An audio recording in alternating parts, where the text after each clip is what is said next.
You know what absolutely blows my mind? Watching people obsess over whether they should buy Apple or Tesla stock while their savings account has $12 in it, and they're drowning in credit card payments. It's like watching someone debate which luxury watch to buy while their house is literally on fire behind them. My name is John, and I've spent the better part of a decade studying personal finance, investment strategies, and why smart people consistently make terrible decisions with their money. If you're tired of spinning your wheels financially and actually want to learn the systematic approach that wealthy people use to build their fortunes, smash that subscribe button and give this video a thumbs up, because what I'm about to share with you could literally change your entire financial trajectory. Don't just listen, take action. The difference between staying stuck and building real wealth is what you do next. There's a quick challenge at the end to see where you stand in the wealth hierarchy, and I'll reveal one mindset shift book that completely changed how I handle money. So make sure you stay till the end. Here's something that's going to shock you to your core. According to the most recent Federal Reserve data, nearly 40% of Americans can't cover a $400 emergency expense without borrowing money or selling something. $400. That's less than what most people spend on their monthly streaming subscriptions and coffee habit combined. Yet these same individuals are constantly asking me which cryptocurrency they should buy or whether they should invest in growth stocks versus value stocks. It's absolutely insane. The brutal truth is that there's a specific hierarchy for investing your money that can literally save you decades of financial frustration and potentially hundreds of thousands of dollars in missed opportunities. But here's the problem. This systematic approach isn't sexy. It doesn't involve picking hot stocks or timing market crashes. It requires discipline, patience, and doing things in the right sequence even when it feels boring as hell. Most people want to skip straight to the exciting parts without building the foundation that makes everything else possible. Today, I'm going to walk you through the exact step-by-step process that financial advisors use with their wealthiest clients.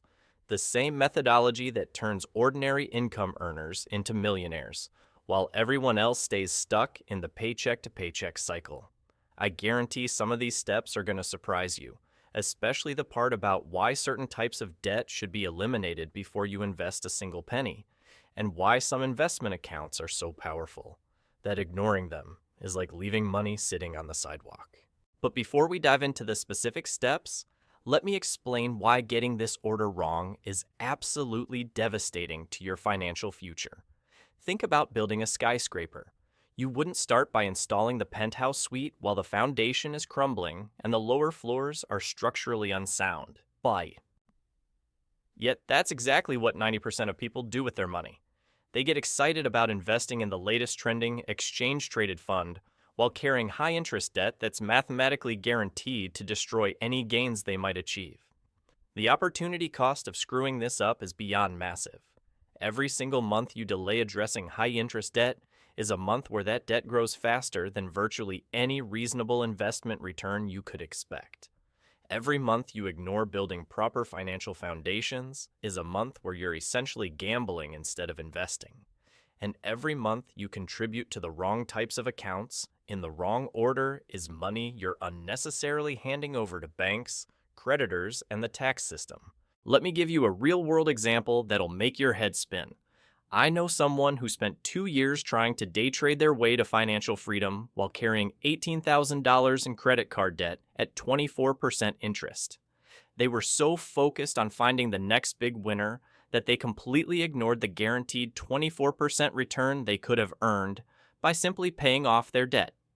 Over those 2 years, their credit card debt grew to over $22,000, while their trading account lost about $3,000. They literally paid over $7,000 just for the privilege of losing money in the stock market. This is why sequence matters more than selection. Getting the order right is infinitely more important than picking the perfect investments. You could invest in the best performing stocks in history, but if you're doing it in the wrong order, you're still going to struggle financially. Conversely, you could invest in boring index funds following the correct sequence and build serious wealth over time. The framework I'm about to share with you isn't theory or speculation. It's based on mathematical certainties and tax code realities that don't change based on market conditions or economic cycles. These principles work whether we're in a bull market, bear market, recession, or economic boom. They work for people earning $40,000 a year and people earning $400,000 a year. The specific dollar amounts might be different, but the sequence remains exactly the same. Here's what makes this approach so powerful compared to what most people do. Instead of trying to time markets or pick winning investments, you're focusing on guaranteed returns and tax optimization strategies that are available to virtually everyone. You're building wealth through systematic risk reduction rather than speculation. You're creating multiple layers of financial security that protect you from economic downturns, job loss, medical emergencies, and all the other curveballs that life inevitably throws at everyone. Most investment advice focuses on what to buy, but that's actually the least important part of the equation. Where you buy it, when you buy it, and in what order you fund different types of accounts matters infinitely more than whether you choose one index fund over another. The tax implications alone of getting this sequence wrong can cost you tens of thousands of dollars over your lifetime, even if you make identical investment choices. The wealthy understand this instinctively, which is why they follow very specific protocols for deploying their capital. They don't get distracted by market noise or investment fads. They systematically work through each step of the optimization process before moving on to the next level. It's methodical, it's boring, and it's incredibly effective. Think about this logically for a moment. If someone offered you a guaranteed 10% return on your money with zero risk, you'd probably be interested, right? Well, paying off debt that charges you 10% interest provides exactly that return with mathematical certainty. Yet people routinely ignore guaranteed returns in favor of speculative investments that might or might not work out. It makes absolutely no financial sense whatsoever. The system I'm about to teach you eliminates these kinds of irrational decisions by providing a clear roadmap that removes emotion and guesswork from your financial planning. Each step builds logically on the previous one, creating a compound effect that accelerates your wealth building over time.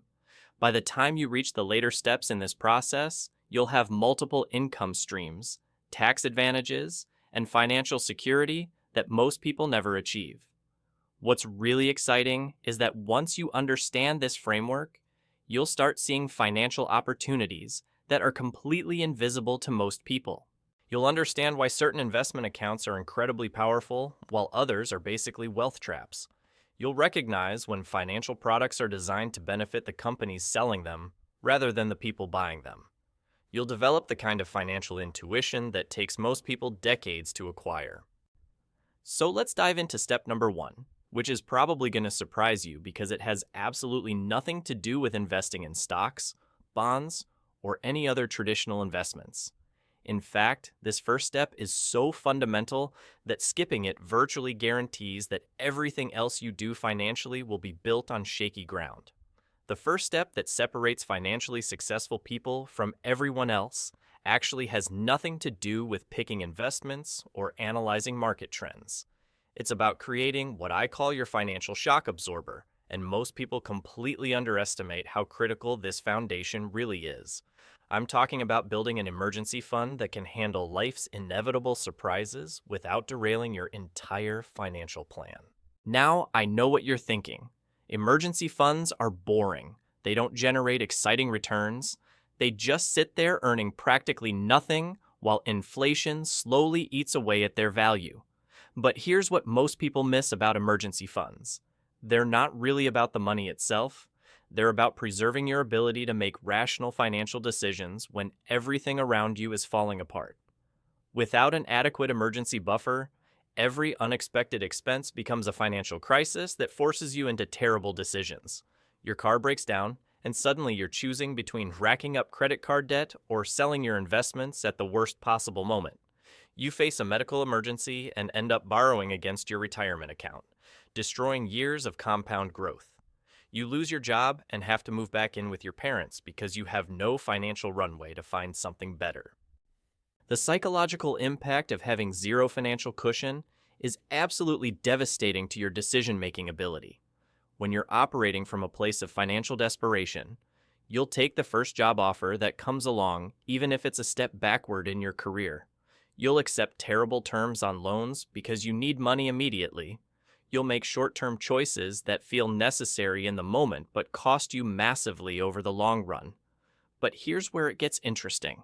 The amount you need in your emergency fund isn't the same for everyone, and the standard advice of 3 to 6 months of expenses is practically useless because that range is so broad it tells you nothing. The right amount depends entirely on your specific situation, your risk tolerance, and how quickly you could replace your income if something happened. If you work for a stable company in an essential industry with great benefits and multiple income sources in your household, you might be fine with a smaller emergency fund. If you're self-employed in a volatile field with irregular income and no safety net, you need a much larger buffer. The key is being honest about your actual risk level instead of optimizing for what sounds good on paper. Here's my recommendation for building this foundation systematically. Start by scraping together your first $1,000 as fast as humanly possible. Sell stuff you don't need. Pick up extra work. Cut your expenses to the bone temporarily. Do whatever it takes to reach that first $1,000 milestone, because it covers the vast majority of small emergencies that derail people financially. Once you hit that first milestone, the psychological relief is immediate and noticeable. You stop living paycheck to paycheck mentally, even if your income hasn't changed.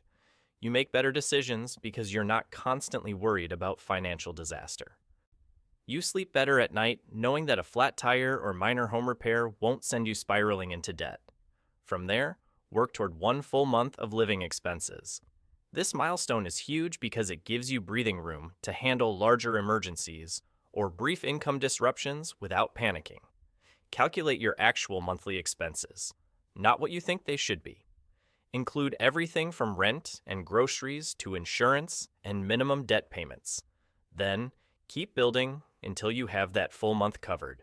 The next target is 3 months of expenses, which provides enough runway to handle most significant emergencies or job transitions without completely upending your life. This is where most people should stop building their emergency fund and redirect their energy toward the next steps in the process. Adding more to your emergency fund beyond this point usually costs you more in opportunity costs than it provides in additional security.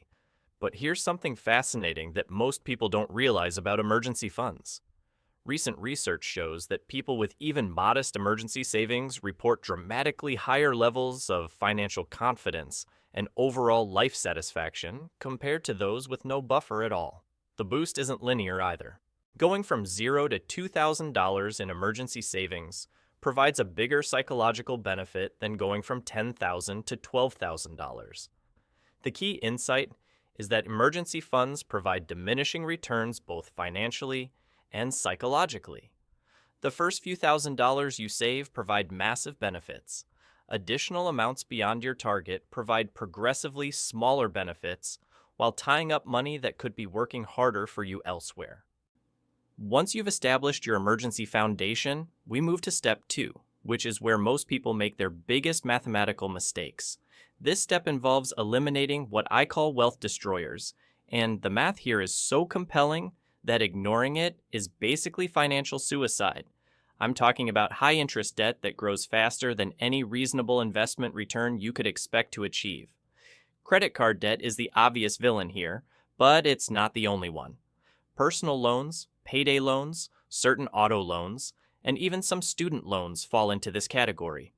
The determining factor isn't the type of debt, but the interest rate you're paying compared to what you could reasonably earn by investing that same money elsewhere. Here's the mathematical reality that destroys most people's financial progress. If you're carrying debt at 18% interest while trying to invest in the stock market, you need your investments to return more than 18% just to break even after taxes. The historical average return of the stock market is around 10% before inflation and taxes. Even in the best case scenario, you're fighting an uphill battle that you're mathematically unlikely to win. Every dollar you use to pay down high-interest debt provides a guaranteed return equal to whatever interest rate you're avoiding. pay off debt at 22% interest, and you've just earned a guaranteed 22% return on that money. Show me an investment that can guarantee those kinds of returns year after year with zero risk. It doesn't exist. The strategy for eliminating this wealth-destroying debt is straightforward, but requires discipline. List every debt you have with its current balance, minimum payment, and interest rate. Pay the minimum required amount on everything to avoid late fees and credit damage. Then attack the debt with the highest interest rate first, with every extra dollar you can find. This approach, known as the debt avalanche method, saves you the maximum amount of money mathematically. Some people prefer paying off smaller balances first for psychological reasons, but if you're serious about optimizing your financial progress, you focus on interest rates above all else. Here's where most people get confused, though. There's actually one major exception to this rule about eliminating debt before investing, and it's so important that it becomes step 3 in our sequence. If your employer offers matching contributions to your retirement plan, you should contribute enough to get that full match, even while you still have high-interest debt. The reason is simple mathematics. Employer matching represents an immediate 100% return on your contribution up to the matching limit. Even if you're carrying credit card debt at 25% interest, getting an immediate 100% return usually makes financial sense. It's like finding money on the ground that your employer will double if you pick it up. The strategy here is surgical precision. Contribute exactly enough to your employer's retirement plan to capture the full matching contribution. Then redirect every other available dollar toward eliminating your high-interest debt. Once the debt is gone, you can increase your retirement contributions, but not before you've captured that free money from your employer. This exception exists because employer matching is essentially guaranteed money that you'll never get another opportunity to claim. Miss out on it this year, and it's gone forever. High-interest debt, while expensive, will still be there next month if you need to address it then. The matching contribution opportunity expires with each pay period. What makes this employer matching strategy even more powerful is understanding how the math compounds over time. Let's say your employer matches 50 cents for every dollar you contribute, up to 6% of your salary. If you're earning $50,000 annually, contributing $3,000 to capture that $1,500 match represents a 50% immediate return before your investments even have a chance to grow. That matching contribution, then, has decades to compound alongside your own contributions, turning that free money into potentially tens of thousands of dollars by retirement. The timing element here is absolutely crucial because most employer matches vest immediately or within a short time frame. Even companies with longer vesting schedules typically allow you to keep a portion of the matching funds if you leave before becoming fully vested. The key is understanding your specific company's vesting schedule so you can make informed decisions about job changes and contribution timing. Once you've secured your employer match and eliminated your wealth-destroying debt, we move into what I call the tax optimization phase. This is where things get really interesting because most people completely botch this part of the process. They get so excited about investing that they choose the wrong types of accounts and end up paying unnecessary taxes for decades. Step 4 involves maximizing your individual retirement account contributions. And there's a very specific reason this comes before putting additional money into your employer's retirement plan. Your IRA gives you complete control over your investment choices and typically offers access to significantly lower cost investment options compared to most workplace retirement plans. Here's your challenge. Next time you get paid, ask yourself, am I buying comfort or am I buying freedom? That single question will tell you exactly which financial path you're on. And if you want to go deeper into how mindset shapes wealth, read Rich Dad, Poor Dad by Robert Kiyosaki. It'll completely change how you see money, risk, and opportunity. There you have it, the exact roadmap that separates people who build real wealth from those who stay stuck chasing shiny objects and wondering why their bank account never grows. Emergency fund, eliminate high interest debt, grab that employer match, max out your IRA. Then work through the remaining tax-advantaged accounts before you even think about taxable investing. It's not glamorous, it's not exciting, and it definitely won't make you rich overnight. But follow this sequence religiously, and you'll be building serious wealth while everyone else is still arguing about which meme stock to buy next. Your future self will absolutely thank you for doing the boring stuff first, instead of trying to get rich quick.